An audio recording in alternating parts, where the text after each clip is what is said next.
हाँ, बिल्कुल करिए। अनुत्तरम परम देवम स्वतंत्रम चिन्मयाद्वयम निरासंसम निजानंदम वंदे स्वात्म महेश्वरम। विश्वेश्वरानंद विश्वबंधु संस्कृत एवं भारत भारती अनुशीलन संस्थान, पंजाब विश्वविद्यालय साधु आश्रम होशियारपुर, भारतीय शिक्षण मंडलम एवं संस्कृत भारती के शास्त्र रक्षण प्रकल्प के सहभागिता में प्रायोजित यह पतंजल योग सूत्र के व्यास भाष्य के 35 अध्ययन का आज 35वां पाठ है। इस पाठ हेतु हमारे पूज्य गुरुवर प्रोफेसर कृष्णानंद शर्मा जी उपस्थित हुए हैं। हम आपका अभिनंदन करते हैं, स्वागत करते हैं और अन्य सभी प्रतिभागियों का भी हम स्वागत करते हैं। तो मैं गुरु जी से निवेदन करता हूं कि आज का पाठ प्रारंभ करें। विश्वेश्वरानंद विश्वबंधु संस्कृत एवं भारत भारती अनुशीलन संस्थान, भारतीय शिक्षण मंडल एवं संस्कृत भारती के शास्त्र रक्षण प्रकल्प के संयुक्त तत्वावधान में हम लोग व्यास भाष्य सहित पातंजल योग सूत्र का अध्ययन कर रहे हैं। इस क्रम में हम लोगों ने पिछले पाठ में अहिंसा, सत्यास्तेय, ब्रह्मचर्य, परिग्रह, यमा और ये जाति देश काल समयानवच्छिन्ना सार्वभौमा महाव्रतम, ये इन दो सूत्रों का अध्ययन किया था। संक्षेप में इन दो सूत्रों पर विचार करते हुए आगे हम बढ़ते हैं।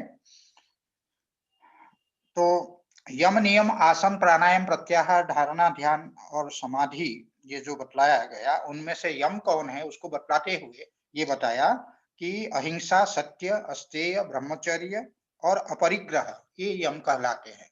उसमें अहिंसा का वर्णन करते हुए भाष्यकार ने कहा, तत्र अहिंसा सर्वथा सर्वदा सर्वभूतानाम अनभिद्रोहा। अहिंसा क्या है कि सर्वथा अर्थात चाहे शरीर से, कायेन मनसा वाचा, शरीर से, मन से और वाणी से किसी भी प्रकार हम किसी प्राणी को पीड़ा न पहुंचाए, किसी प्राणी का द्रोह न करे, तो वह जो है अहिंसा है। तो कैसे सर्वथा का क्या अर्थ है, सर्वदा का क्या अर्थ है, हमने बताया था। सर्वथा का अर्थ है कायेन मनसा वाचा, शरीर से भी हिंसा होती है, मन से भी हिंसा होती है। अगर किसी का अपकार मन से सोचे, किसी की बुराई अगर हम मन से सोचे तो वो भी हिंसा है। और बाकी वाणी से भी हम हिंसा करते, कभी ऐसे कटु वचन बोलते हैं कि जीवन भर के लिए चुभता है, तो ये सर्वथा का तात्पर्य है। और सर्वदा का तात्पर्य व्याख्याकारों ने ये बतलाया है कि यहाँ तक कि प्राण में संकट आ जाए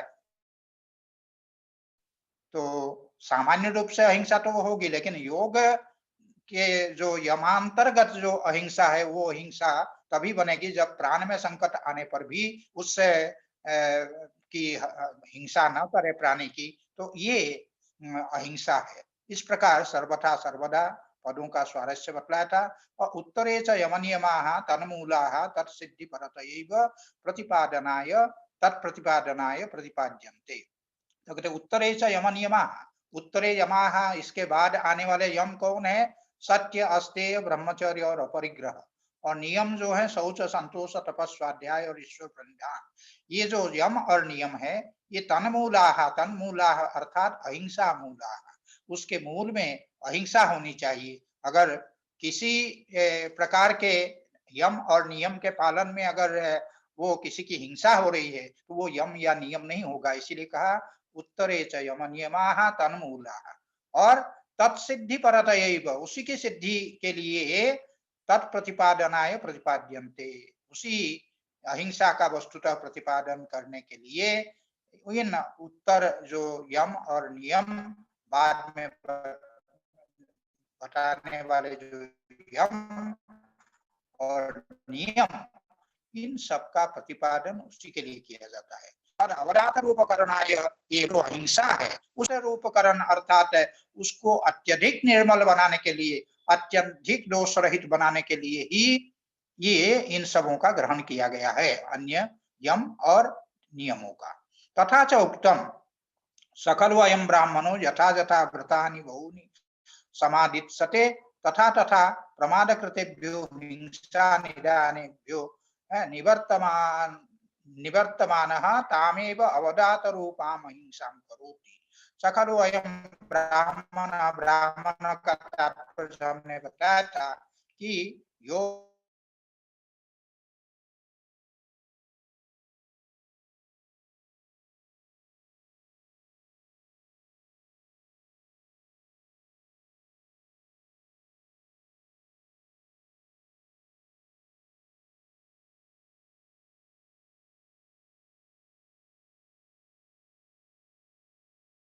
का ज्ञान हमको हुआ, हमारा वांग, हमारी वाणी और मन, ये दोनों उसी प्रकार का जब हो, अर्थात वाणी से उसी प्रकार का कथन हो, मन से उसी प्रकार का चिंतन हो, तो उस को कहते हैं सत्य। और परत्र स्वबोध संक्रांत ये वागुक्ता सा यदि न वंचिता भ्रांता वा प्रतिपत्ति बंध्या वा भवेदिति। ये कहा कि परत्र स्वबोध संक्रांत ये वागुक्ता, हम वाणी का प्रयोग किस लिए करते हैं, तो कहते हैं परत्र स्वबोध संक्रांत, अन्यत्र अन्य लोगों को, दूसरे लोगों को अपने बोध का, बोध को संक्रमित करने के लिए, बोध को संक्रांत करने के लिए, संप्रेषित करने के लिए हम वाणी का प्रयोग करते हैं। और वह वाणी अगर वंचना करने वाली न हो और भ्रांति प्रदान करने वाली न हो, भ्रांता वा और प्रतिपत्ति बंध्या वा, अथवा किसी को समझ में ही ना आवे, ऐसी वाणी ना हो, तब तो फिर वह जो है सत्य है। और ऐसा भूतोपकारार्थम प्रवृत्ता, यह जो वाणी है वो भूतोपकारार्थम प्रवृत्ता, प्राणी के उपकार के लिए वाणी प्रवृत्त होती है, न भूतोपघाताय, किसी प्राणी के उपघात के लिए, किसी प्राणी को दुख पहुंचाने के लिए, पीड़ा पहुंचाने के लिए ये वाणी का प्रयोग नहीं होता है। यदि च एवं अपि आधीयमाना, इस प्रकार से भले हमने वंचना करने वाली वाणी न हो, भ्रम उत्पन्न करने वाली वाणी न हो, अथवा ना समझ में आवे इस प्रकार की वाणी भी न हो, इस प्रकार की वाणी का प्रयोग करते हुए भी यदि भूतोपघात परैव स्यात्, वह वाणी अगर कथनचित जो प्राणी है, उस भूत है, उसके उपघात परा, अर्थात उसको पीड़ा पहुंचाने वाला, उसको कष्ट पहुंचाने वाली ही अगर वह वाणी हो, न सत्यम भवति भवेत, वह वाणी जो है सत्य नहीं होगी, तो क्या होगा, पापम एव भवेत, उस वाणी से, उस प्रकार के वाणी के प्रयोग से पाप ही होगा। तेन पुण्याभासेन, पुण्य प्रतिरूपकेन कष्टम तमः प्राप्नुयात्, उस प्रकार के जो पुण्याभास, वस्तुतः हम समझते हैं कि इस प्रकार की वाणी बोल करके हमने पुण्य अर्जित किया, लेकिन वो पुण्य न होकर के पुण्याभास है, इसीलिए कहा तेन पुण्याभासेन, पुण्य प्रतिरूपकेन, जो पुण्य जैसी प्रतीत होने वाली जो वो वाणी है, उसके द्वारा क्या होता है, कष्टम तमः प्राप्नुयात्, जो अत्यंत कष्टदायक जो नरक है, उस नरक की प्राप्ति होती है। तस्मात् परीक्ष्य सर्वभूत हितम सत्यम ब्रूयात्, इसीलिए अत्यंत परीक्षण करके, परीक्षण पूर्वक ही समस्त प्राणियों का हित करने वाली जो वाणी हो, उस प्रकार की वाणी का, उस प्रकार के सत्य वचन का प्रयोग करना चाहिए। इसीलिए शास्त्र में कहा गया है सत्यम ब्रूयात् प्रियम ब्रूयात्, न ब्रूयात् सत्यम अप्रियम प्रियम च नानृतम ब्रूयात् एष धर्म सनातन। इस प्रकार सत्य का प्रतिपादन करने के पश्चात अब जो अस्तेय रूप यम है, उस अस्तेय रूप यम के प्रतिपादन करने के लिए भाष्यकार कहते हैं, क्योंकि अस्तेय को समझने के लिए स्तेय को समझना आवश्यक है, इसलिए पहले भाष्यकार स्तेय की व्याख्या करते हैं। स्तेयम, तो स्तेय क्या है, अशास्त्र पूर्वकम द्रव्यानाम परतः स्वीकरणम, जो शास्त्र विहित नहीं है, शास्त्र पूर्वक नहीं है, ऐसे द्रव्यों का, जिन जिन द्रव्यों का ग्रहण करना शास्त्र विहित नहीं है, ऐसे द्रव्यों का परतः स्वीकरणम, दूसरे से स्वीकार कर लेना, उसको कहते स्तेय। तत्प्रतिषेध पुनः अस्पृहा रूपम अस्तेयम, उसका प्रतिषेध अर्थात उस प्रकार ग्रहण न करना, उसको जो है कहते हैं अस्तेय।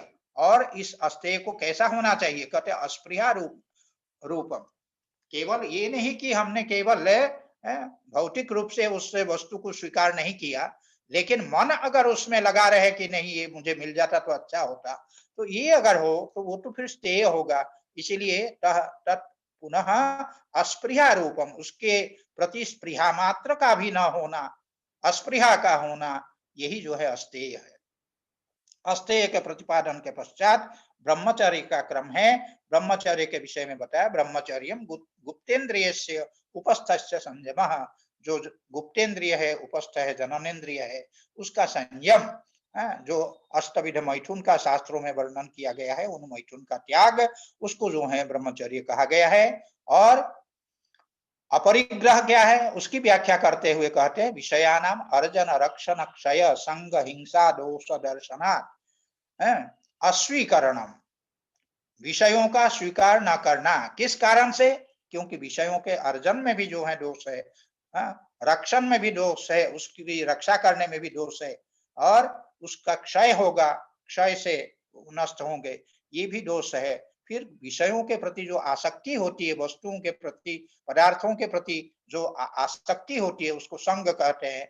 वो संग और उसकी हिंसा दोष, ये सब दोष दिखाई पड़ने के कारण दोष दर्शनात् अस्वीकरणम, उन विषयों को स्वीकार न करना, इसी का नाम है अपरिग्रह। इसीलिए जो सज्जन होते हैं वे कभी जो जीवन यापन के लिए आवश्यक जो है या सत्कर्म करने के लिए जितना आवश्यक है उसके अतिरिक्त वस्तु का संग्रह वो नहीं करते हैं, इसलिए वही कहते हैं उसको अपरिग्रह। अब इसको इस चित्र के द्वारा बता दिया गया कि यम 5 है, अहिंसा, सत्य, अस्तेय, ब्रह्मचर्य और अपरिग्रह। अब इसको बताने के पश्चात ये कहते हैं कि ये जो यम है, ये यम या जाति देश काल समयानवच्छिन्ना सार्वभौमा महाव्रतम, जाति से अवच्छिन्न होना।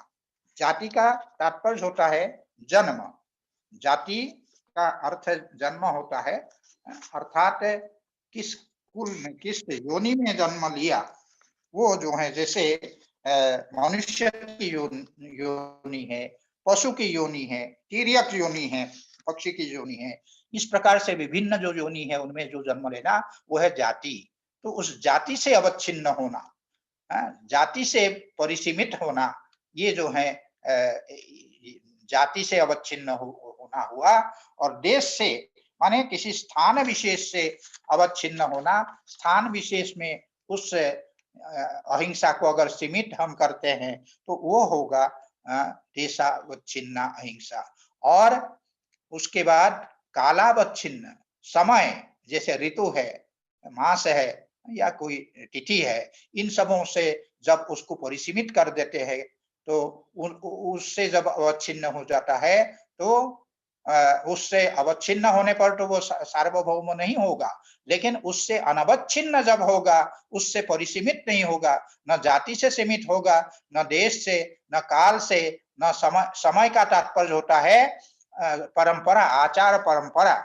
आचार परंपरा से भी जो है वो अहिंसा सीमित होती है, उसके सबके उदाहरण आगे आएंगे। तो ये ऐसी स्थिति होने पर, इन सबों से जब परिसीमित ना हो, उन सबों के बंधन से जब वो मुक्त हो जाए अहिंसा, तब वो सार्वभौम महाव्रत कहलाता है, कहलाती है। तत्र अहिंसा जात्यवच्छिन्ना, जात्यवच्छिन्ना अहिंसा क्या है, उदाहरण देते हुए कहा मत्स्यवधकस्य मत्स्येष्वेव नान्यत्र हिंसा। जैसे मछली मारने वाले मछुआरे जो हैं उसको कहते हैं मत्स्यवधक, उनका मत्स्येष्वेव माने वो हिंसा करेंगे तो केवल मछलियों की हिंसा करेंगे, नान्यत्र किसी अन्य प्राणी की हिंसा वो नहीं करेंगे। शैव देशावच्छिन्ना, वही अहिंसा पुनः देश से अवच्छिन्न, देश से परिसीमित कब होती है तो कहते हैं न तीर्थे हनिष्यामि, तीर्थ एक स्थान है, जैसे प्रयाग है, काशी है, ये सब जो है तीर्थ स्थान है। तो तीर्थ स्थान जैसे है उसमें न हनिष्यामि, तीर्थे न हनिष्यामि, तीर्थ स्थान में हम हिंसा नहीं करेंगे, किसी प्राणी की हत्या नहीं करेंगे। तो ये जो है देशावच्छिन्ना अहिंसा हुई। और शैव कालावच्छिन्ना, वही अहिंसा पुनः काल से अवच्छिन्न हो जाती है, काल की सीमा में सीमित हो जाती है। जैसे न चतुर्दश्याम न पुण्य अहनि हनिष्यामि, चतुर्दशी तिथि है तो ये तिथि से जब परिसीमित हो जाए कि अमुक तिथि को हम अमुक पुण्य दिन में हम हिंसा नहीं करेंगे, तो इस प्रकार वो अहिंसा जो है काल से अवच्छिन्न होती है। शैव त्रिभिर उपरतस्य समयावच्छिन्ना, और यही जो है त्रिभिः उपरतस्य माने जाति देश और काल, इन तीन जो जाति देश और काल वही जो है उनसे जब उपरत हो, अर्थात इन तीनों अवच्छेदकों से, तीनों सीमाओं से जब वो रहित हो, वह अहिंसा भी समयेन, समय का तात्पर्य क्या है, समय का तात्पर्य है आचार परंपरा, उससे जो है क्या होता है, उससे अवच्छिन्न हो जाती है। उन तीनों से अनवच्छिन्न होते हुए भी, उन तीनों से रहित होते हुए भी वह जो अहिंसा है समय से अर्थात आचार परंपरा से अवच्छिन्न हो जाती है, आचार परंपरा से वो परिसीमित हो जाती है। तो जैसे उदाहरण के लिए बताया, देव ब्राह्मणार्थे न अन्यथा हनिष्यामि इति, माने देवतार्थे हनिष्यामि, देवता को उद्देश्य करके हम हिंसा करेंगे। जैसे याग का विधान जो है, याग क्या है, देवतोद्देश्येन द्रव्य त्याग, देवता को उद्देश्य करके द्रव्य का जो त्याग किया जाता है उसको याग शब्द से कहा जाता है।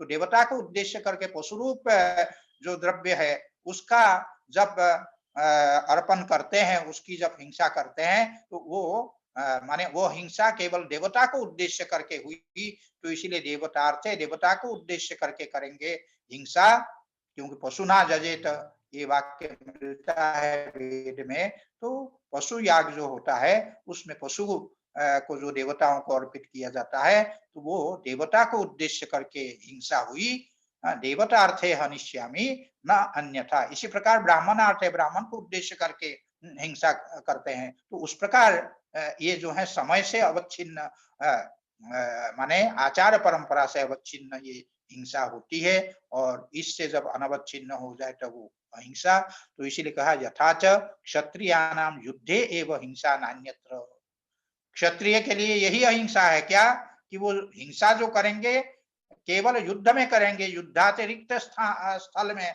युद्ध के अतिरिक्त किसी प्रसंग में वो हिंसा नहीं करेंगे। तो ये क्षत्रियों की यही अहिंसा है। तो इस प्रकार ये समय से अवच्छिन्न आचार परंपरा है ये, कि क्षत्रिय जो है तो वो युद्ध करेंगे। तो इसीलिए क्षत्रियों के द्वारा केवल युद्ध में हिंसा करना, अन्यत्र हिंसा न करना, वो जो है वो समय से अवच्छिन्न जो है, समय से परिसीमित है, अर्थात आचार परंपरा से परिसीमित वह हिंसा हुई।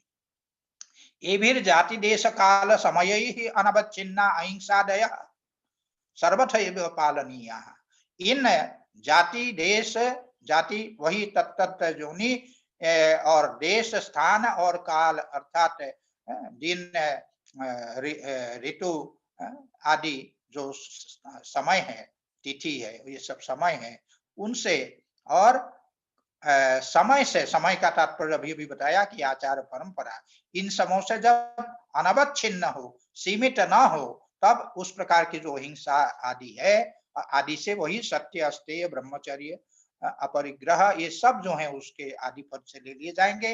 ये सभी जो हैं इन सबों से सीमित है, आबद्ध नहीं होनी चाहिए।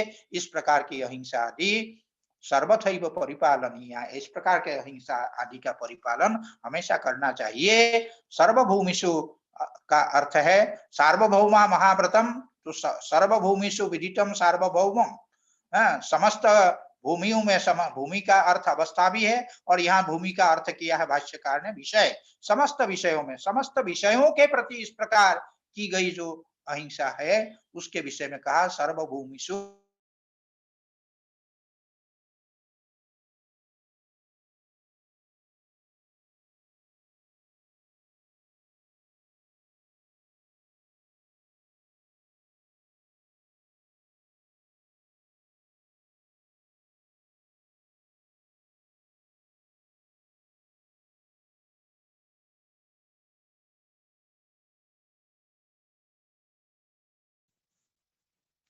सार्वभौम महाव्रत कहलाता है। महत् शतव्रतम महाव्रतम, इस प्रकार महाव्रत की चर्चा की गई।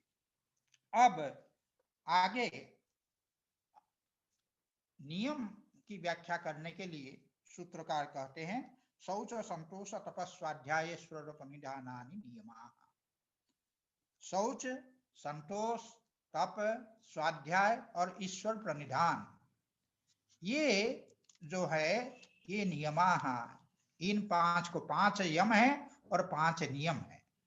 उसमें अहिंसा, सत्य, अस्तेय, ब्रह्मचर्य और अपरिग्रह, ये 5 यम है, और शौच, संतोष, तपः, स्वाध्याय और ईश्वर प्रणिधान, ये 5 नियम कहलाते हैं।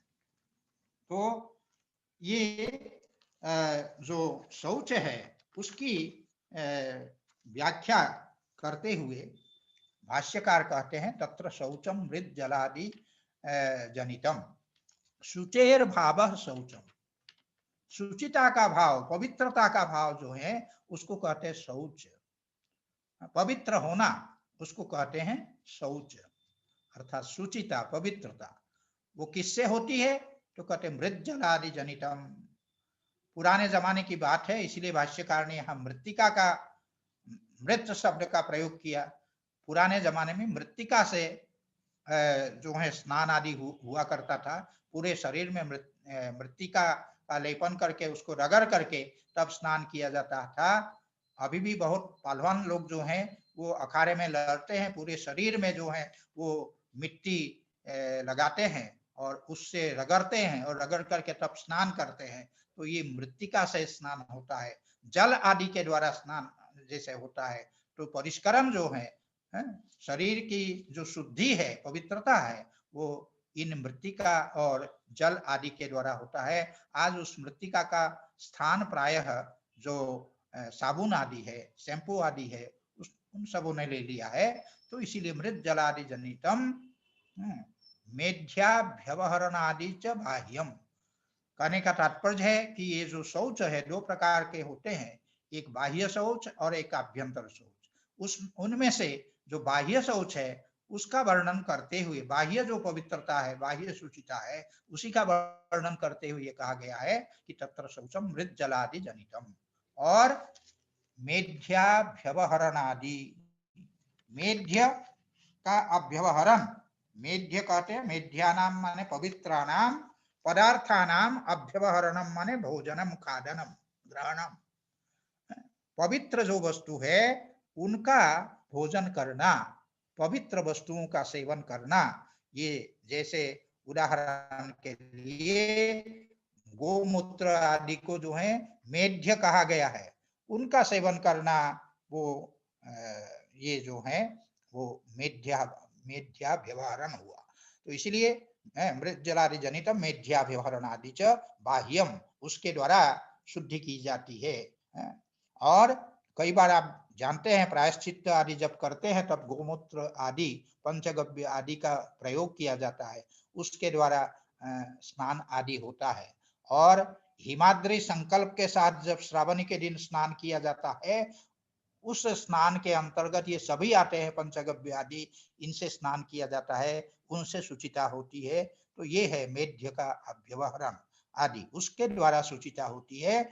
ये जो है सब बाह्य शुचिता के अंतर्गत है। और आभ्यंतर शुचिता क्या है? चित्त मलानाम आक्षालनम, चित्त मल जैसे काम, क्रोध, लोभ, मोह, मद, मात्सर्य आदि, ये सब चित्त के मल है। इस चित्त के सारे मल दूर कैसे होते हैं? चित्त के मल दूर होने के लिए पहले सूत्रकार ने एक सूत्र आप लोगों ने पढ़ा है, परिकर्म जिसको कहते हैं, मैत्री करुणा मुदितोपेक्षा नाम सुख दुख पुण्य पुण्य विषयानाम भावनातश्चित्त प्रसादनम। सुखितेषु मैत्री, जो सुखी व्यक्ति है उनको देख करके उन प्रति एक मित्रता की भावना अगर हम करते हैं तो उससे हमारा चित्त जो है निर्मल होता है, चित्त का मल जो है दूर होता है, उसका आक्षालन होता है, वो धुल जाता है। उसी प्रकार करुणा, जो दुखी व्यक्ति है उनके प्रति करुणा का जो भाव है, उससे भी हमारा चित्त का जो मल है वो दूर हो जाता है, वो आक्षालित हो जाता है, धुल जाता है। और मुदिता, जो पुण्यात्मा है उनको देखकर एक मुदिता, प्रसन्नता की जो भावना है, उससे भी चित्त का जो मल है वो आक्षालित हो जाता है। इसी प्रकार जो पापात्मा है उसके प्रति जो उपेक्षा की भावना है उससे भी हमारे चित्त के जो मल है वो धुल जाते हैं, उनका आक्षालन यही है। मैत्री करुणा आदि के द्वारा चित्त के मलों को धोना, चित्त के मलों को दूर करना, यही जो है धोना कोई कपड़ा धोना जैसे नहीं है, उनको परिष्कृत करना, उनको दूर करना, उसी को आक्षालन शब्द से कहा गया है। तो चित्त के मलों को धो डालना, चित्त के मलों को दूर करना, ये आभ्यंतर शौच है, आभ्यंतर शुचिता है, आभ्यंतर पवित्रता है।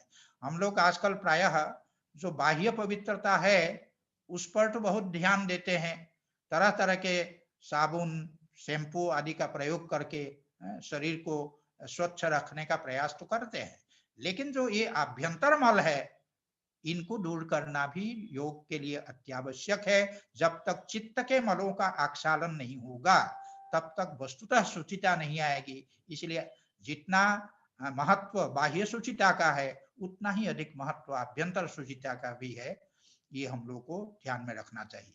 अब दूसरा जो नियम है संतोष, उसकी व्याख्या करते हुए भाष्यकार कहते हैं संतोषः सन्निहित साधनात् अधिकस्य अनुपादित्सा, सन्निहित साधनात् अधिकस्य अनुपादित्सा, सन्निहित साधन जो साधन उपलब्ध है उनके अतिरिक्त अधिकस्य उनसे अधिक साधन की अनुपादित्सा, अनुत्पादित्सा भी पाठ है, अनुपादित्सा भी है। उपादातुम इच्छा उपादित्सा होगा, न उपादित्सा अनुपादित्सा, उपादातुम माने ग्रहीतुम उससे अधिक ग्रहण करने की, और अथवा उससे अधिक उत्पन्न करने की, अनुत्पादित्सा, दोनों अर्थ है, दोनों पाठ है। तो अनुत्पादित्सा कहिए अथवा अनुपादित्सा कहिए, दोनों पाठ ठीक है। तो सन्निहित साधनात् अधिकस्य अनुपादित्सा अथवा अनुत्पादित्सा, जो साधन उपलब्ध है उससे अधिक साधन को उत्पन्न करने की या उन अधिक साधन को ग्रहण करने की इच्छा का न होना, यही जो है संतोष है। और ये संतोष को तो कई बार मैं कहता हूँ ये बहुत आवश्यक है। जैसे गाड़ी जब व्यक्ति चलाता है तो गाड़ी में ब्रेक अगर ना हो तो गाड़ी चलाना बड़ा कठिन है, कहीं भी जो है दुर्घटना घट सकती है। ये संतोष भी हमारे जीवन में एक प्रकार ब्रेक का कार्य करता है। तो संतोष जो है अत्यावश्यक है, इसीलिए संतोषः परमं सुखम कहा गया है। संतोष जो है वो परम सुख है, इस प्रकार से हमारे यहाँ शास्त्रों में बतलाया गया है। अब संतोष के बाद तप, तप क्या है उसकी व्याख्या कर रहे हैं। तपो द्वंद्व सहनम, तपः द्वंद्व सहनम, द्वंद्व कहते हैं जैसे शीत उष्ण है, सर्दी गर्मी है, और ये जय पराजय है, सुख दुख है, ये सब जो है द्वंद्व है। यहाँ दूसरे उदाहरण देंगे, लेकिन ये सभी जो है द्वंद्व के अंतर्गत आते हैं। जो परस्पर एक दूसरे के विरोधी है उसको हम द्वंद्व शब्द से कहते हैं। उदाहरण, ये द्वंद्व का सहन करना, द्वंद्व की सहिष्णुता जो है उसी का नाम तप है। तो द्वंद्व क्या क्या है उसको भाष्यकार ये बता रहे हैं। जिगत्सा पिपासे, जिगत्सा कहते हैं माने भोक्तुम इच्छा जो है वो जिगत्सा है। जगधुम इच्छा, जिगत्सा, जगधुम का तात्पर्य भोक्तुम, जो भोजन करने की जो इच्छा है वो जिगत्सा है, और पान करने की जो इच्छा है पातुम इच्छा पिपासा, ते जिगत्सा स पिपासा च इति जिगत्सा पिपासे, अर्थात भोजन करने की इच्छा, खाने की इच्छा और पिपासा अर्थात पीने की इच्छा, ये परस्पर दो जो है द्वंद्व है। इसी प्रकार शीत और उष्ण ये परस्पर द्वंद्व है, सर्दी और गर्मी ये परस्पर द्वंद्व है। उसी प्रकार स्थानासने, ये स्थानासने कैसे द्वंद्व है, वार्धक्य में ज्यादा समझ में आता है, क्योंकि बैठना और उठना ये दोनों जो है परस्पर ऐसा विरोधी हो जाता है कि अगर बैठते हैं तो उठने में कठिनाई होती है, तो ये स्थिति होती है। तो इसलिए स्थानासने ये भी परस्पर द्वंद्व है। और काष्ठ मौन और आकार मौन, काष्ठ मौन उसको कहते हैं कि काष्ठ के समान जो मौन होना, काष्ठ के समान मौन होने का मतलब है इंगितेनापि स्वाभिप्रायस्य अप्रकाशनम, इंगित करके भी, कभी कभी क्या है व्यक्ति मौन रहते हैं, लेकिन अगर सामने कोई आया तो मौन रहते हुए वो ऐसे इशारा करके कह देते इधर जाओ या बैठो, इशारा करके कहते हैं। लेकिन इंगित से भी, इस प्रकार के इशारे से भी अपना जो अभिप्राय है उसको प्रकट न करना, वो जो है वो कहलाता है ये क्या कहते हैं, काष्ठ मौन। और आकार मौन, आकार मौन जो है अवचन मात्रम, वो केवल न बोलना, मुंह से न बोलना, मुंह से न कहना, उसमें इंगित किया जा सकता है, लेकिन मुंह से अपना अभिप्राय व्यक्त न करना, वो है आकार मौन। ये भी परस्पर जो है द्वंद्व है, तो ये द्वंद्व का सहन करना, तो ये जो है वो तप कहलाता है। व्रतानि च येषां यथा योगम कृच्छ्र चांद्रायन शांतपादीनी। और व्रत जो है वो भी जो है ये तप के अंतर्गत आता है। तो व्रत क्या है, एक है कृच्छ्र व्रत, चांद्रायन व्रत और शांतपन व्रत, ये सब व्रत है, अलग अलग व्रत है। इसके लिए सब शास्त्र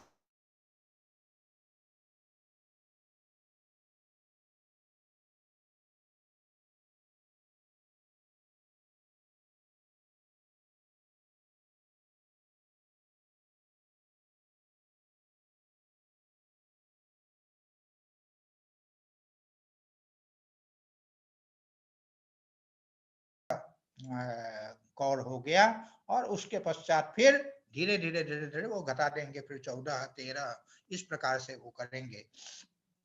फिर जो अमावस्या आएगी उसके दिन जो है वो उपवास करें। तो ये है चांद्रायन व्रत।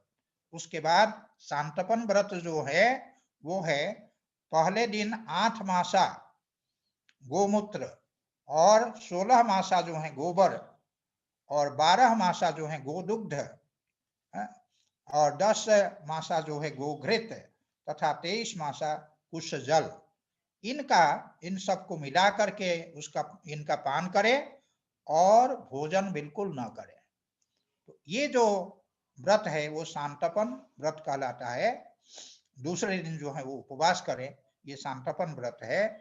ये व्रतों की चर्चा आई। अब व्रतों के पश्चात स्वाध्याय की व्याख्या करते हैं। स्वाध्यायो मोक्ष शास्त्राणाम अध्ययनम प्रणव जपो वा। स्वाध्याय कहते हैं मोक्ष विषयक जो शास्त्र है, जो मोक्षप्रद शास्त्र है, जिन शास्त्रों में मोक्ष की प्राप्ति कैसे होती है उसका मार्ग बतलाया गया है, ऐसे मोक्ष विषयक शास्त्रों का अध्ययन भी स्वाध्याय कहलाता है। और प्रणव जपो वा, प्रणव जो है ओंकार, ओंकार जो है पवित्र मंत्र है, क्योंकि ओंकारश्चाथ शब्दश्च द्वावेतो ब्रह्मणः पुरा कंठम भित्वा विनिर्यातो तेन मांगलिका उभौ, हम लोग पहले पढ़ चुके हैं। तो ऐसे मांगलिक होने के कारण उनका जप करना तो मंगलप्रद है। तो प्रणव का जप, ओंकार का जप, वह भी स्वाध्याय कहलाता है। तो इस प्रकार स्वाध्याय की व्याख्या की। अब ईश्वर प्रणिधान की व्याख्या कर रहे हैं। ईश्वर प्रणिधानम तस्मिन् परम गुरु सर्वकर्मार्पणम। ईश्वर प्रणिधान क्या है? तस्मिन् परम गुरु, वह जो सर्वशक्तिमान जो ईश्वर है, सर्वज्ञ जो ईश्वर है, उस ईश्वर में सर्वकर्मार्पणम, समस्त कर्मों का अर्पण करना, समस्त कर्मों को अर्पित कर देना, ये कर्म संन्यास, कर्म फल संन्यास, तत्फल संन्यास होगा। उस कर्म फल का फल की इच्छा न रखते हुए समस्त कर्मों को भगवत अर्पित कर दिया जाए, ये जो है ईश्वर प्रणिधान कहलाता है। हाँ, इस भगवत गीता में जो कहा गया है, यत् करोसि जदस्नासि जद जुहोसि ददासि यत् जत् तपस्यसि कौन्तेय तत् कुरुष्व मदर्पणम। जो कुछ तुम जत करोसि, जो कुछ तुम कर रहे हो, जत करोसि जदस्नासि, जो कुछ तुम भोजन कर रहे हो, जद जुहोसि, जो तुम हवन कर रहे हो, ददासि, जब जो कुछ तुम दान दे रहे हो, और जब तपस्यसि, जो कुछ तुम तपस्या कर रहे हो, तत्कुरुष्व मदर्पणम, सब कुछ मुझ में समर्पित कर दो। सामान्यतः क्या होता है, मनुष्य में उन सब क्रियाओं के प्रति कर्तृत्व की बुद्धि होती है, उस कर्तृत्व के बुद्धि का त्याग करते हुए उस ईश्वर में समस्त कर्मों को अर्पित कर देना, यही है सर्वकर्मार्पण। उन यहाँ तक कि उनके फलों की भी इच्छा ना करना, ये जो है ईश्वर प्रणिधान है। फल तो मिलेगा ही, जब कर्म करेंगे तो फल मिलेगा, लेकिन केवल फल की इच्छा से कार्य करना ये बंधन कारक होता है। इसीलिए कहा तस्मिन् परम गुरौ सर्वकर्मार्पणम, ये ईश्वर प्रणिधान है। और शय्यासनस्थो पथिव्रजन वा स्वस्थ परीक्षीण वितर्क जाल संसार बीज क्षयमीक्षमानः स्यान् नित्य मुक्तो मृत भोग भागी। ये यहाँ पर जो विष्णु पुराण है, उस विष्णु पुराण से ये एक पद्य उद्धृत करते हुए यहाँ पर ये बता रहे हैं कि ये सर्वकर्मार्पण किस प्रकार से है। तो शय्या सनस्थोपि, शय्या में हो अर्थात बिस्तर पर हो या आसन पर जो है बैठा हुआ हो, शय्या सनस्थो सनस्थ, अथवा पथि ब्रजन बा, जो पथि माने मार्गे, ब्रजन बा जो रास्ता है, मार्ग है, उसमें चलते हुए, पथि ब्रजन बा जो योगी है, वो योगी क्या करे, स्वस्थ, स्वस्थ माने स्वस्मिन स्थितः, आत्मनि स्थितः, आत्मनिष्ठ, आत्मनिष्ठ होकर के परीक्षीण वितर्क जालाः, परीक्षीणाः वितर्क जालः यस्य असौ परीक्षीण वितर्क जालः, जिसके वितर्क का जो समुदाय है, वितर्क अभी तुरंत आगे बताने वाले हैं वितर्क क्या है। तो जो वितर्क है, वितर्का हिंसादय, हिंसा आदि जो है वितर्क कहलाते हैं, उनका पूरा विस्तृत वर्णन करेंगे। तो वितर्क आदि जो वितर्क आदि का जो समुदाय है, उसको जब क्षीण कोई कर लेते, परिक्षीण वितर्क जाल, समस्त वितर्कों के समूह को नष्ट कर देने के बाद संसार बीज क्षयम ईक्षमानः, संसार बीज, जो संसार का बीज कौन है, अविद्या आदि है। तो अविद्या आदि जो संस्कार है उनका क्षयम ईक्षमानः, जो उसका क्षय है, उसका जो नाश है, उसको करते हुए स्यान् नित्य मुक्तो, जो योगी है वो नित्य मुक्त स्यात्, वो हमेशा के लिए वो मुक्त हो जाता है, नित्य मुक्त हो जाता है। और अमृत भोग भागी, जो अमृतत्व है, मोक्ष है, उस मोक्ष को प्राप्त करने वाला, अमृतत्व को लाभ करने वाला वो बन जाता है। इस प्रकार ये जो नियम है, नियमों की व्याख्या करने के पश्चात अब इसमें चूंकि इसी विष्णु पुराण के इस पद्य में ये वितर्क जाल शब्द आया, इसीलिए आगे ये कह रहे हैं एतेषां यम नियमानाम, ये जो यम और नियम है इनके वितर्क बाधने प्रतिपक्ष भावनम, वितर्क के द्वारा अर्थात हिंसा आदि के द्वारा ये अगर बाधित होते हैं तब क्या करना चाहिए, तो तब करना चाहिए प्रतिपक्ष भावनम। वितर्क के जो प्रतिपक्ष है, हिंसा के प्रतिपक्ष क्या होगा, अहिंसा। तो इस प्रकार जो उसके जो विरोधी है, प्रतिपक्ष का अर्थ होता है विरोधी, तो उनके प्रतिपक्ष की भावना करनी चाहिए, उनके विरोधी विचारों को अपनाना चाहिए। जब हिंसा आदि विचार मन में आने लगते हैं, वितर्क आने लगते हैं, योगी को योग साधना करते हुए बीच में अगर वितर्क आ जाए, मन में अगर हिंसा आदि की भावना आ जाए, उसको हम कहेंगे वितर्क। और उसके विपरीत जो अहिंसा है उसकी भावना जब योगी करने लगता है, तब फिर वो वितर्क का जो समुदाय है वो नष्ट हो जाता है।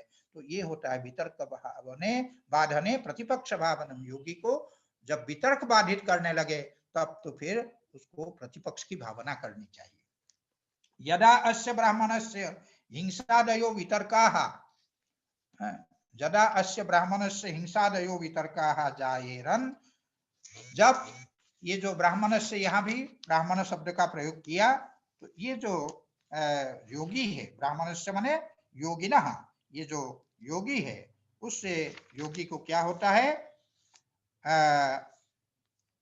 हिंसादि वितर्काः, हिंसा आदि जो वितर्क तो वितर्का हिंसादयः कृतकारितानुमोदिता, आगे सूत्र इसी के बाद आएगा।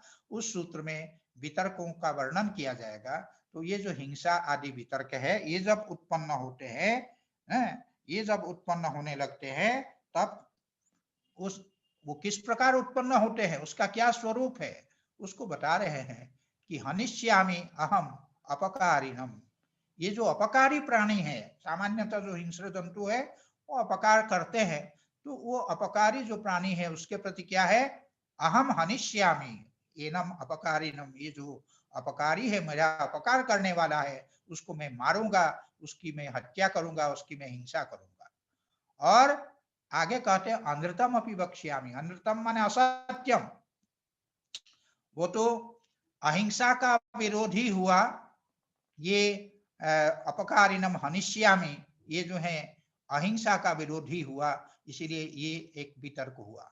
दूसरा वितर्क सत्य के विरोधी है कि अनृतम अपि वक्ष्यामि, मैं उसके लिए झूठ भी बोलूंगा, असत्य भाषण भी करूंगा। और द्रव्यमपि अस्य स्वीकरिष्यामि, ये जो सत्य रूप जो क्या कहते हैं है, उसका विपरीत सत्य रूप जो ये अहिंसा सत्य, जो सत्य रूप जो यम है, उस यम के विरोधी ये भावना होती है कि अनृतम अपि वक्ष्यामि। ये विचार जो है ये वितर्क है।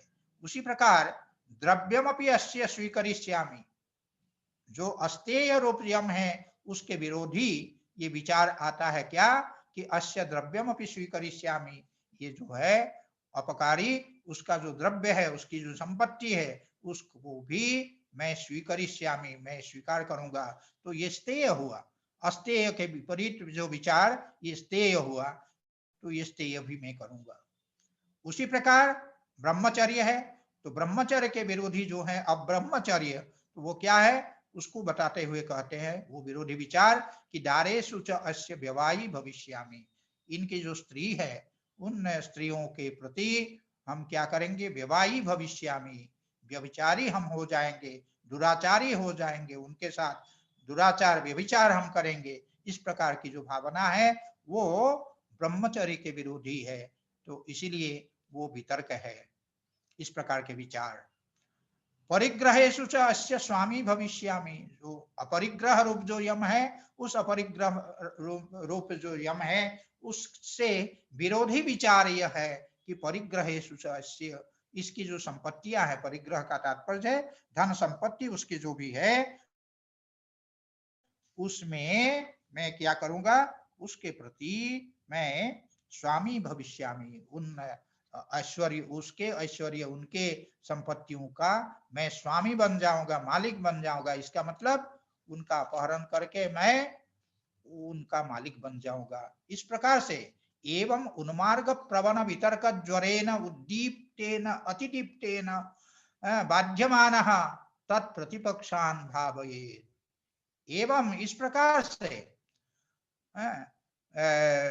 प्रवण वितर्क ज्वरेन, अत्यंत प्रवण, अत्यंत जो है जो उत्कट जो वितर्क का ज्वर है, जो वितर्क अभी अभी जो बताया, जो अहिंसा आदि के जो विरोधी विचार है उनको वितर्क शब्द से कहा गया है। तो वितर्क ज्वरेन,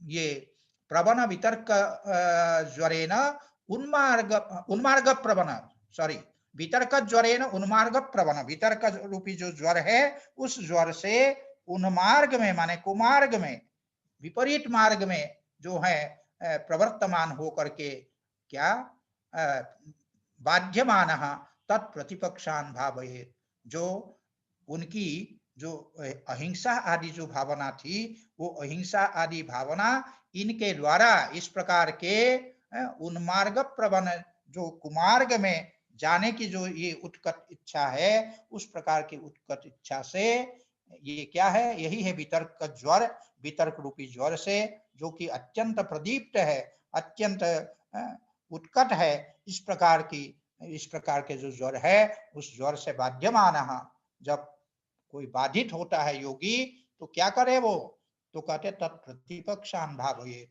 उसके जो प्रतिपक्ष है, उसके जो विरोधी विचार है, उन विरोधी विचारों को करना चाहिए। अर्थात हनिष्यामि के विरोधी विचार न हनिष्यामि, मैं हनन नहीं करूंगा, इस प्रकार विरोधी विचार करना चाहिए। और विरोधी विचार का एक स्वरूप बताते हुए यहाँ पर ये कह रहे हैं किससे किस प्रकार का वो विरोधी विचार होता है। तो कहते घोरेषु संसारांगेषु पच्यमानेन मया, संसार रूपी जो अंगार है, संसार मानो ये अंगार है, जलता हुआ अंगीठी जैसे है, उस प्रकार का ये है, तो भट्टी है, उसमें पच्यमानेन मया, पका हुआ जो मैं हूं, जो पक रहा था मैं, वही सर्वभूता भय प्रदानेन योग धर्म शरणम उपागतः, समस्त भूतों के प्रति, प्राणियों के प्रति अभय प्रदान करने के लिए मैंने अभय प्रदान के द्वारा योग धर्म शरणम उपागत, अभय प्रदान करने का तात्पर्य अहिंसा आदि को अपना करके मैं योग के शरण में आया। योग धर्म शरणम उपागत, योग धर्म के शरण में, उसके आश्रय में मैं आया। और सखर्वहम त्यक्त्वा वितर्कान पुनः तान आददानः, पहले तो मैंने वितर्कों का त्याग किया, जो ये विरोधी विचार है, इन विरोधी विचारों का मैंने त्याग किया कि मैं हिंसा भी करूंगा, असत्य भी बोलूंगा, दुराचारी भी होऊंगा, इस प्रकार से ये सब जो विरोधी विचार है इनका पहले त्याग करके त्यक्त्वा वितर्कान पुनः तान आददानः, अब पुनः उसी को अगर, उन्हीं को अगर हम ग्रहण करते हैं तो वो किसके तुल्य होता है?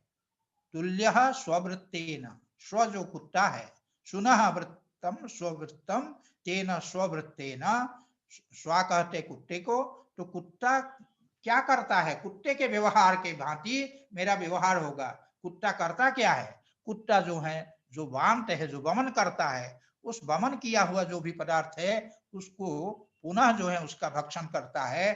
तो जो जिनका मैंने त्याग किया था उन्हीं को अगर पुनः हम अपनाने लगे, उन्हीं का अगर पुनः हम ग्रहण करने लगे, तो ये कुत्ते के व्यवहार के समान मेरा व्यवहार होगा। तो इसीलिए इस प्रकार जब आदमी सोचने लगता है, योगी सोचने लगता है, तो पुनः उन वितर्क आदि से जो वो इस प्रकार से वो विपरीत भावना उसकी हो जाती है। नहीं नहीं नहीं, मैं हिंसा नहीं करूंगा, मैं अहिंसा को अपनाऊंगा, मैं सत्य को अपनाऊंगा, अस्तेय को अपनाऊंगा, ब्रह्मचर्य को अपनाऊंगा, इस प्रकार की भावना उसकी होने लगती है। यथा स्वाभांतावले ही तथा त्यक्तस्य पुनराददानः, जिस प्रकार से कुत्ता जो है वांत, जो वमन किया हुआ जो है, उगला हुआ जो कुछ है उसका अवलेहन करता है, उसको चाटता है, ठीक उसी प्रकार तथा त्यक्तस्य पुनराददानः, जो त्यक्त जो वितर्क है उन वितर्कों को पुनः ग्रहण करते हुए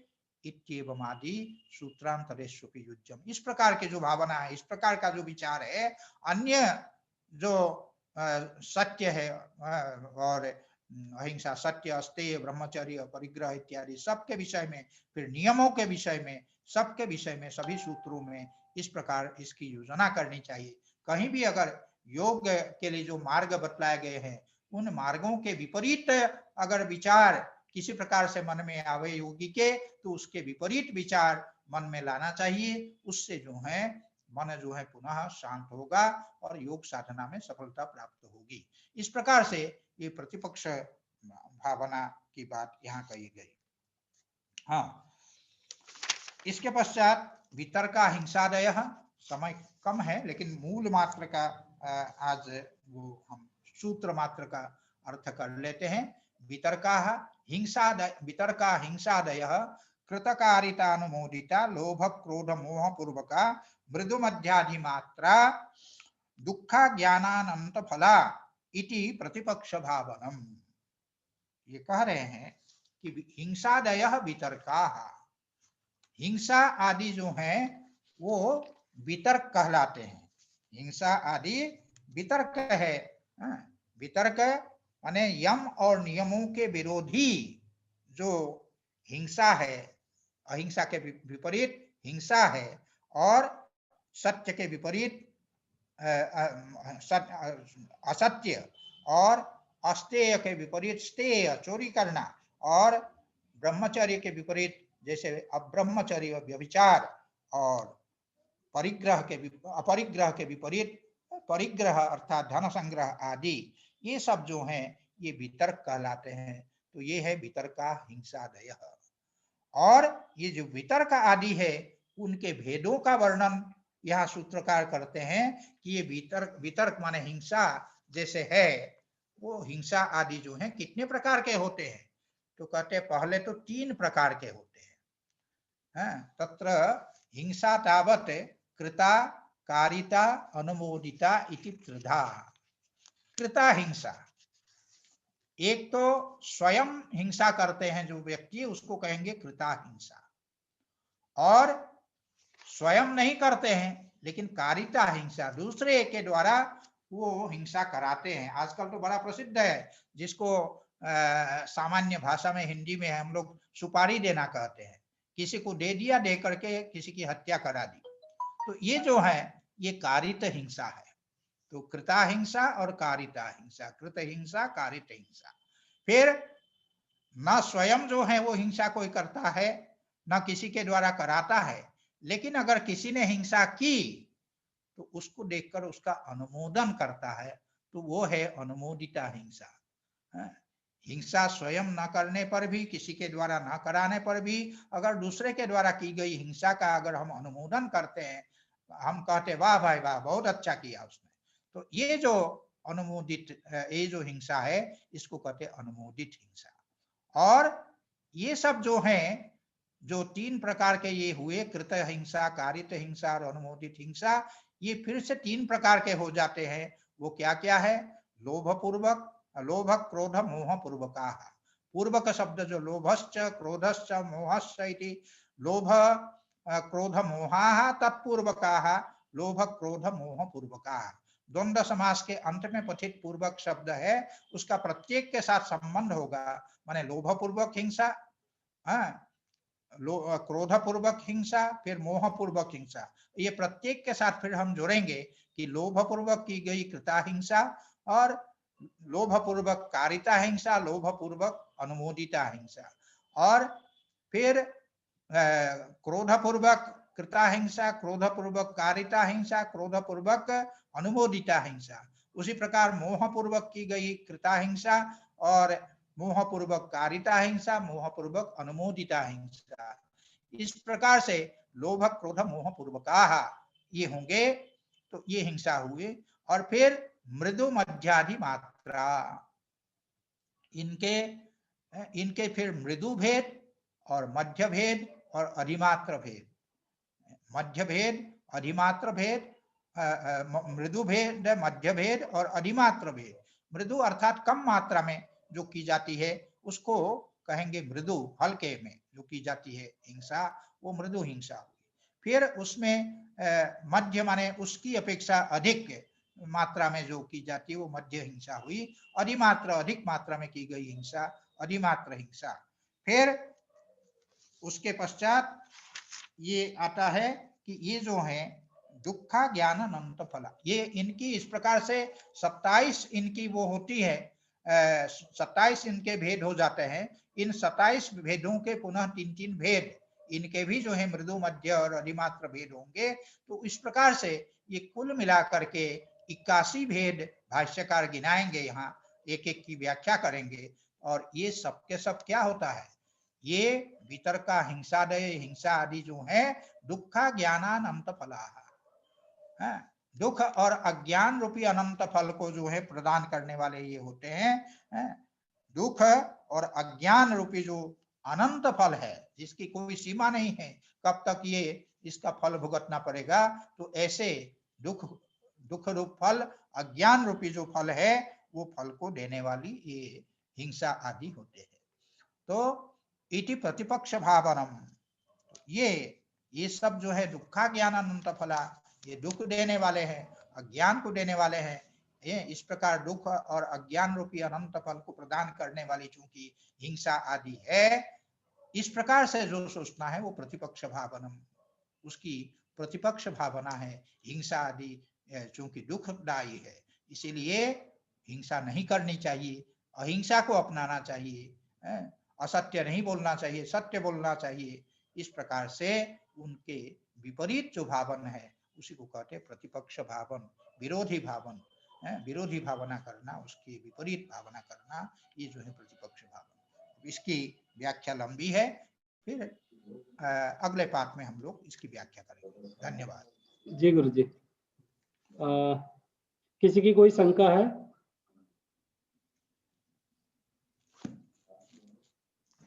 नहीं।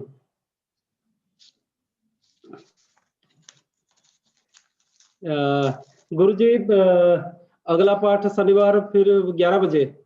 हाँ, शनिवार को 11 बजे। जी गुरु जी, जी गुरु जी, जी गुरु जी, बहुत बहुत धन्यवाद गुरु जी। प्रणाम गुरु जी। हाँ, प्रणाम प्रणाम।